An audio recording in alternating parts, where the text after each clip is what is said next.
Apa proven result yang alhamdulillah dengan izin Allah dapat? Okey, alhamdulillah pada tahun 2024 dapat top 3 projek. Kira dalam agensi medicine, saya top 3.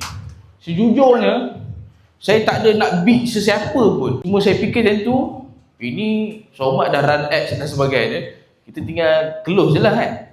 Dan tentu memang lampau. Memang saya tak berharap apa-apa, tahu-tahu ada orang message, tahniah, congratulations, and then benar.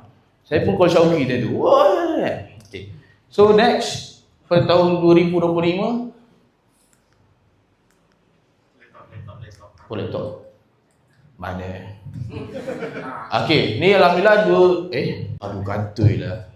2025 alhamdulillah kuarter 1, okey, kuarter 1, kuarter awal, kuarter 2, kuarter 3, kuarter 4. Setahun berapa kuarter? So alhamdulillah 1 tahun 2025 ni fully dapat kuarter award lah, okey.